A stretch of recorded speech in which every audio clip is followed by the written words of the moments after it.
station covering all of the DMV. This is DC News Now. Happening now at 6, covering the entire DMV. The super soaker that's on the way. The weather system bringing rain and wind to the DMV. Team coverage live tonight. How much flooding is possible across the area and how much total rainfall can you see when it's all said and done? That answer coming up. It's a major highway crash in Montgomery County kills one, sends a handful of others to the hospital. What do we know before those collisions? And a toddler shot in D.C. The new information about the young victim's condition as police find who's responsible. And around the clock, your commute on Metro Bus, they are expanding. Plus, we're saving drivers cash on their car insurance premiums. Good evening. Thank you for joining us for DC News Now at 6. I'm Ben Dennis this Sunday evening. Today is a DMV first warn day at DC News Now. We've got team coverage live tracking tonight's forecast into tomorrow morning. Our Yamarisa say she's standing by in Prince George's County. But first, we want to get to our meteorologist, Scott Sumner, in the studio. Scott, first, this video from Charleston, South Carolina today. Surging water leaving behind debris, causing hazardous conditions on the road. Scott, that same system creeping right into the DMV. Take us through that timing so that we're best prepared. Yeah, absolutely. Matter of fact, I spoke with my mother who lives down in South Carolina, not too far from Charleston. She was saying at about noon, 1 o'clock, very heavy rain, intense rain was coming down by her, and all of that is shifting up in our direction. So as you can see here, here's our local radar, and already in Fauquier County as well as Culpeper County. So we've got Culpeper County here, Fauquier County, Prince William. You see the heavy band of rain starting to progress from southeast to northwest across the area. Not quite in D.C. We're seeing some steady to moderate rain on the western side of the district. And then as you go a little further north, lighter rains are falling as we speak this hour. But again, we're waiting for the heaviest rain to arrive. Now, rain totals haven't been overly impressive here in the last 24 hours.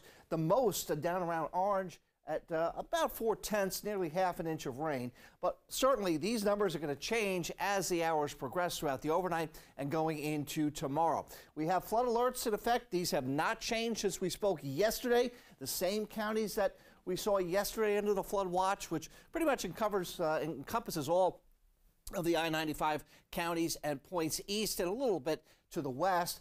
They're still intact, so that hasn't changed. Still expecting some of the heaviest rain to fall in those areas.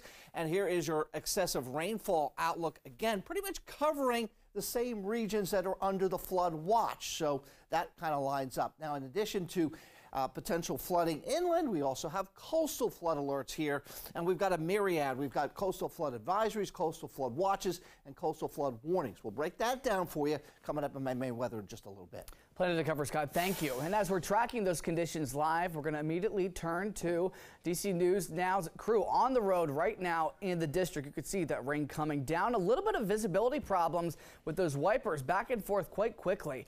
Meantime, DC News Now's Yamarisa Say joins us live in Prince George's County, which is set to see some of the more substantial rain totals this evening. Yamari, you're in an area that's prone to flooding conditions. Describe the scene right now. The rain is definitely pouring down, but it's not too heavy as I anticipated at the moment. And as you mentioned, visibility is very hard as you're driving, even driving into the National Harbor here in the Oxon Hill area. I had a pretty hard time seeing the road. A lot of rain just pouring down, windshield wipers going left and right at the moment. But, you know, it's not really stopping anyone's Sunday fun day today. Several people are actually out here at the National Harbor. Although they have some umbrellas, they got their coats trying to stay dry from the rain, but people are still out here enjoying a good time. Now, as the rain continues to come down, we are expected to see some flooding across Prince George's County and across the DMV. Actually, Prince George's County is under a flood advisory. So here's some tips to make sure as you're driving to stay safe. Now, you are encouraged to stay alert while driving on the roads today. And if you do see any flooding on the roads, do not drive through it. And you're also encouraged to move to higher ground if you can. Now, I don't know about you all, but this is a great day to stay home, drink some hot cocoa, watch some Christmas movies, get in the Christmas spirit, because outside right now is not the prettiest. So we do encourage you guys to stay home if you can, and we will continue to follow these heavy rains as they continue to come down. For now, reporting to Oxon Hill, Maryland, I'm Yamarisa Say, DC News Now. Yamarisa, stay safe out there and dry indeed. New tonight, DC police say that a toddler was shot in Southeast this morning. Officials say it happened around 11 a.m. on 56th Place. When police arrived, they found that toddler. He was conscious and breathing. He was transported to the hospital for treatment. No word on his condition at this time. We'll keep you posted. And police in D.C., they're also investigating a double stabbing that happened today in Northwest. We're told it happened at the intersection of 7th and T around 2 p.m. Police say they found a man stabbed on scene. Another man took himself to a local hospital, both conscious and breathing. That investigation is ongoing. And we've learned that one person is dead, several others hurt after a crash on Maryland 200 this morning near Olney in Montgomery County. Crews responded to this scene near Georgia Avenue around 4 a.m. for a report of a crash involving a tractor trailer and several cars. You can see the mangled metal. Officials say 7 people were hurt, including a child. 6 of those folks injured were sent to the hospital for care and continue to bring the latest updates as we learn more. And in Virginia, Prince William County Police say that they're investigating a shooting in Dumfries. Officials say that it happened on John Robinson Lane around 12:30 this afternoon. One man was sent to the hospital with non-life-threatening injuries. That investigation is also ongoing. And just as Metro has warned of massive budget cuts to its service, the public transportation provider has expanded some of its bus service around the DMV. This is a sprinkle of hope there. DC News Now's Dave Laval joins us live from the Fort Totten Metro Station to tell us all about it. Dave, bring us up to speed. Good evening to you, Ben. Metro passengers, as you can see behind me, are dealing with the rain as they try to catch their rides. Many scramble because they simply don't want to miss their bus. The good news is they don't have to worry about that as much should that happen. The number 80 is one of the routes that stops at the Fort Totten Metro Station. It's also one of the 14 routes around the district that now operates 24 hours a day, 7 days a week. The expanded service started overnight and involves some of the most used bus lines. Metro says between 9 p.m. and 7 a.m., Metro Bus will operate every 20 minutes or better along those routes to support late night and early morning essential workers in the hospitality, healthcare, and entertainment industries. And that's just fine with passengers like Kathleen Hughes Kilpatrick. People work downtown and they really need it. People work late at night, so they really need the transportation.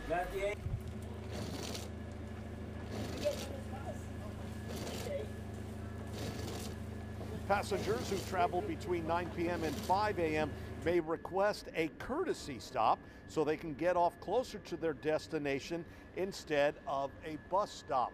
Metro said the district is picking up the tab for the expanded service. We're live at the Fort Totten Metro Station.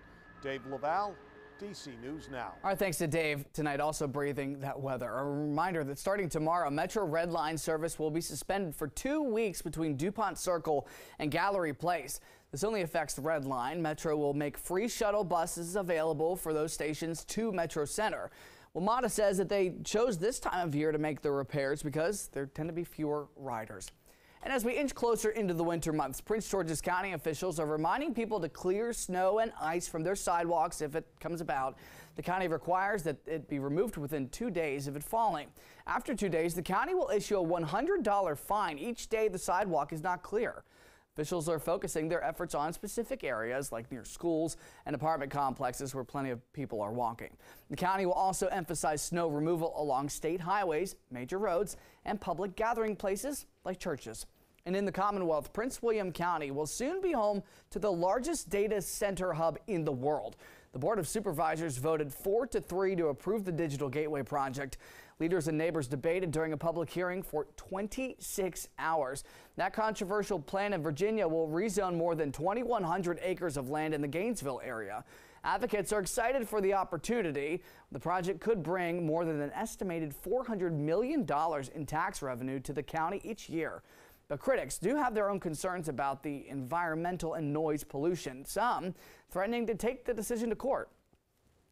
And people living in Potomac Yard in Virginia, they're raising concerns about that potential new home for the Caps and the Wizards and the ripple effects, well, they move could have. They're wondering what their day-to-day life would be like if thousands of fans are coming into the neighborhood every single night.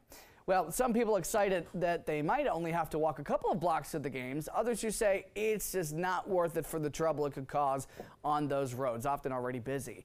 Northern Virginia Bureau reporter Max Marcilla breaks down those mixed reactions on that potential move. For some people who live in Potomac Yard, the promise of a transformation of this land into a full-blown entertainment center is exciting. There's a reason why Virginia is scaling up so quickly. And has been over the last 5 to 10 years. Josh Baroni has lived here for just a few months, but sees a future a few years from now where he can get Caps season tickets. His optimism is not unique, but it certainly isn't unanimous. If you're talking to people about how they're going to live their daily lives, cars are really involved in that for a lot of people. VDOT estimates that nearly 75,000 cars travel Route 1 and the GW Parkway in Alexandria each day, and traffic issues are a major holdup for people who drive these roads not to get to a game, but to get to school, work, and run errands. Mayor Justin Wilson calls what was proposed a transit arena, with Metro playing a big role, but he admits right now the station isn't adequate. Baroni says this is a chance to turn this neighborhood into a more public transit-friendly place. It actually would be really good for this area to move away from requiring cars to get in and out and around Alexandria and move towards public transit instead. Meanwhile, neighbors tell us another major concern is parking, something Wilson says needs to be addressed. We're going to have to do a whole series of neighborhood protection kind of things. Also told us that they want to see 24-hour resident-only parking spaces. Other concerns we heard surround the potential change to the character of the neighborhood. One person said that they don't expect to stay here much longer if that plan goes through. And the Queen of Christmas, pop icon Mariah Carey, was in D.C. just this week, honored for her holiday hit, All I Want for Christmas Is You. Yes, you've probably heard it. Well, this happened at the Library of Congress. Mariah got a framed certificate of her song that's been inducted into the National Recording Registry. It's tough to do. The hit single has sold millions of copies worldwide and has been streamed, get this, nearly 1.7 billion times on Spotify.